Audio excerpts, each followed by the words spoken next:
कभी कभी हमके लाइफ में ऐसी सिचुएशन आती है कि हमें लगता है कि हमारा ज़िंदगी पूरा का पूरा ख़राब हो गया। मतलब हमको आगे का कुछ दिखाई नहीं देता। हमको ऐसा लगता है कि अब क्या करेंगे, सब कुछ बर्बाद हो गया। हमारा दिमाग पूरा ब्लैंक मोड पे चला जाता है। हमें कुछ समझ नहीं आता।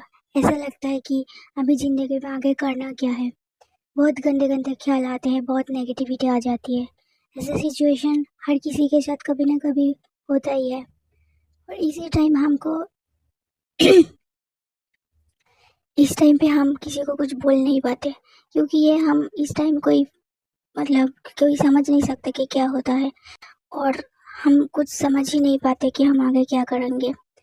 ऐसी सिचुएशन जब मेरे साथ आई थी, तब मैं भी ऐसे सोचती थी कि अभी आगे करूँगी क्या, आगे का मतलब क्या करूँगी। अभी ऐसा लगता है कि पूरा कुछ करना ही नहीं है। दिमाग में जो भी गोल था, जो भी लक्ष्य थे, सब कुछ जैसे अंधेरा सा लगने लगता है।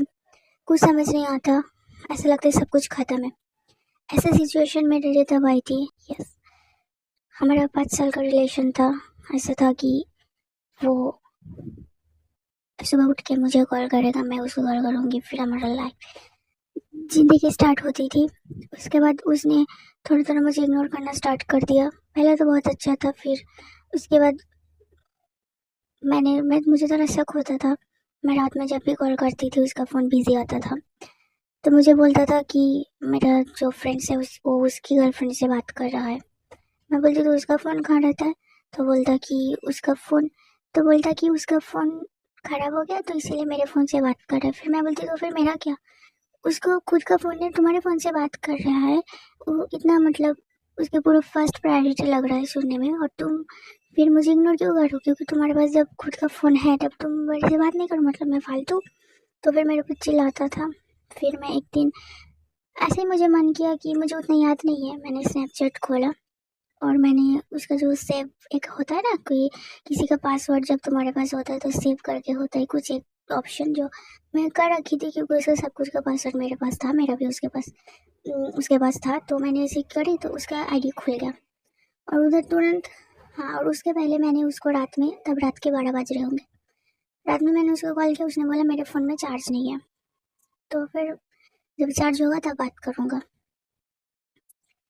तो उधर मैंने जब स्नैपचैट ओपन किया, मेरे पे एक मैसेज आया उसके मतलब आईडी पे, एक लड़की का, जो बोल रही कि तुम्हारा फ़ोन चार्ज नहीं हुआ अभी तक। और मैं शॉक। मैं बोलूँ कि इसको कैसे पता कि उसके फ़ोन में चार्ज नहीं है। तो फिर मैं तब क्या बोलती, तब मेरा पूरा मतलब बहुत सारा दिमाग में प्रेशर आ गया, और मैं फिर उसके साथ मेरा मतलब जो पार्टनर था वो बन के उसके साथ बात करने लग गई। फिर मैं उसको बहुत कुछ पूछा, जो कि वो ऐसे मतलब जो गर्लफ्रेंड होती है उसी बात कर रही थी। और वो बार बार एक बात बोल रही थी कि चलो वो नंबर पे कॉल करो, नंबर पे कॉल करो, ऐसे करके।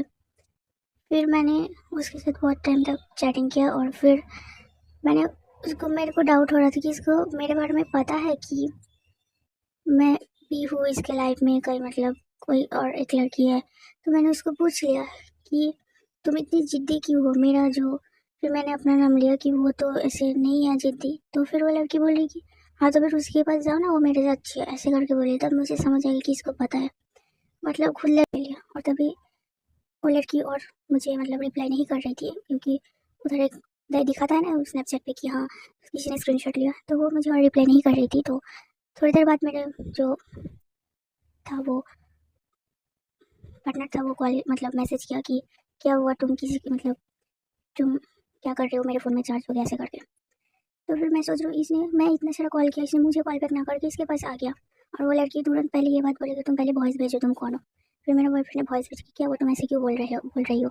तो उस लड़की ने बोला किसी ने स्क्रीनशॉट लिया, मुझे डर लग रहा है कहीं मेरे घर वाले को ना बता दे, कहीं तुम्हारे दोस्त वगैरह, क्योंकि उसके फ्रेंड्स जो है उसको पहचानता था। तो फिर वो लड़की बोल रही तो वॉइस, तो मेरे बॉयफ्रेंड का जो वर्ड था वो सुन के मेरे को समझ आ गया कि पैनिक अटैक्स क्या होती है, एंग्जाइटी क्या होती है। उसने बोला कि तुम टेंशन मत लो, मैं हूँ ना तुम्हारे साथ, ट्रस्ट में। वो सुन के मुझे रिसर्च मतलब बहुत सारी रिसर्च वगैरह करने के बाद पता चला कि पैनिक अटैक नाम का भी कोई चीज़ होती है, एंग्जाइटी नाम का भी कोई चीज़ होती है, और जो इतना खतरनाक होता है। मेरा हाथ पैर पूरे काँप रहे थे, मैं क्या बताऊँ, मैं किसी को तो बता नहीं सकती। तो मैं फिर उसको कॉल कर दिया कि मैंने तुमको कॉल किया, तुम नहीं उठा, तुम इधर आके चैटिंग कर रहे हो। फिर वो ऐसा मतलब ऐसा बिहेव कर रहा था कि कुछ हुआ ही नहीं। तो फिर मैंने उसको बोला कि हाँ, मैंने सब कुछ तुम्हारे आईडी में देख लिया। तो फिर उसने बोला ठीक है, तो मैं बात ही तो कर रहा हूँ, शादी तो तुम्ही से करूँगा, ऐसे करके बोला। तो उस टाइम के बाद फिर मेरे को सब समझ आ गया कि किसी पे अंधा भरोसा नहीं करना चाहिए। उस टाइम मुझे भी ऐसा ही लग रहा था कि हाँ, ऐसे लाइफ ख़त्म सी हो गई है और कोई मतलब करूँ तो करूँ क्या, कुछ समझ में नहीं आ रहा था। तो फिर उस टाइम मैंने एक ही चीज़ डिसाइड किया 2-3 दिन बाद, क्योंकि 2-3 दिन तक मैं तो खाना भी नहीं खाया जा रहा था। मेरा जब दिमाग थोड़ा सा शांत हुआ तो मैंने सोचा कि मेरा गोल था क्या, मुझे करना क्या था। तो मैंने डायरी ली और उसमें लिखा मुझे करना क्या है लाइफ में। मैं मतलब कि, और हाँ एक बात, मेरा था ये सब जनवरी मतलब 5-6 महीना का बात है। तो मैं ऐसे दिमाग मतलब मेंटली जो परेशान थी बहुत ही ज़्यादा, और मेरा एग्ज़ाम भी था मई महीने में। तो मैं दोनों साइड पे फंस चुकी थी, मेरा स्टडी भी नहीं हो रहा था, और मतलब मैं फंस चुकी थी बिल्कुल भी। मैं करूँ तो करूँ क्या, स्टडी करने जा रही हूँ, मेरा स्टडी पे मन नहीं लग रहा, मेरा दिमाग में कुछ घुस नहीं रहा, मेरे को कुछ याद नहीं हो रहा, और एक तरफ ये सब मतलब पूरा फंस चुकी थी। तो फिर मेरा जो था, मैं उस एग्ज़ाम में फ़ेल हो गई। हाँ, ये मैं क्या ही बताऊँ, हो गई मैं फ़ेल। और उसके बाद फिर मैं अपना डायरी लिया, और है मेरा जो पेरेंट्स है उन्होंने मुझे कभी भी प्रेशराइज नहीं किया, वो मुझे समझते हैं, और उन्होंने बोला ठीक है कोई बात नहीं, अगली बार हो जाएगा। और वो कम्पिटिटिव एग्ज़ाम था, कोई मतलब ऐसे स्कूल कॉलेज का नहीं था, कम्पिटिटिव एग्ज़ाम था। तो मेरा 1 साल बर्बाद हो गया, मैंने करा। तो फिर उस टाइम मुझे लग रहा था कि मेरी लाइफ ख़त्म हो गई है, मैं कुछ नहीं कर सकती ज़िंदगी में, मेरा एक इंसान की वजह से मेरा लाइफ पूरा ख़त्म है, मेरा आगे कुछ दिखाई नहीं दे रहा। मैं एक बात बता रही हूँ, उस टाइम मैंने जब डायरी में लिखा, उसके 5-6 दिन बाद मुझे रियलाइज़ हुआ, जैसे रात में अंधेरों में हमको कुछ दिखाई नहीं देता, लेकिन रात के बाद दिन भी तो आता है ना, तब तुमको सब रास्ता दिखाई देगा कि हाँ, मुझे क्या करना है ना करना है। ऐसा मत सोचो कि ये अंधेरा हमेशा रहेगा, कभी भी नहीं। अभी तुम्हारे लाइफ में अंधेरा होगा, डार्कनेस होगा, लेकिन एक टाइम है, ज़्यादा दिन भी नहीं लगेगा ये सब चीज़ सही होने में। तुमको सामने में तुमको अपना गोल दिखाई देगा, तुमको अपने जो भी तुम करना चाहती हो सब कुछ का रास्ता तुम्हारे पास निकल आएगा। कभी भी लाइफ किसी के लिए ख़त्म नहीं होती, क्योंकि कोई भी परमानेंट नहीं होता। कोई भी अभी जो मेरा फ्रेंड्स है सर्कल है, फ्रेंड सर्कल, ऐसा नहीं कि वो पूरी लाइफ टाइम मेरे साथ रहेगा। मतलब रह भी सकता है, नहीं भी रह सकता है, कोई भी परमानेंट नहीं होता।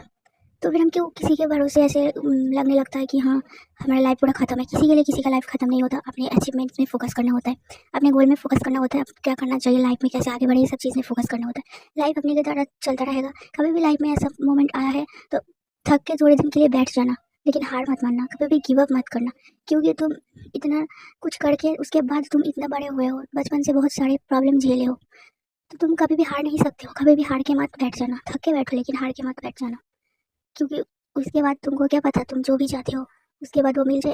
और हमेशा याद रखना कि कुछ भी चीज़ अगर छूट जाता है ना, उससे बेहतर आता है, उससे बेहतर के लिए ही कोई चीज़ छूट जाता है। जो तुम्हारे लिए अच्छा नहीं है वही छूट जाएगा, कोई अच्छा चीज़ नहीं छूटेगा।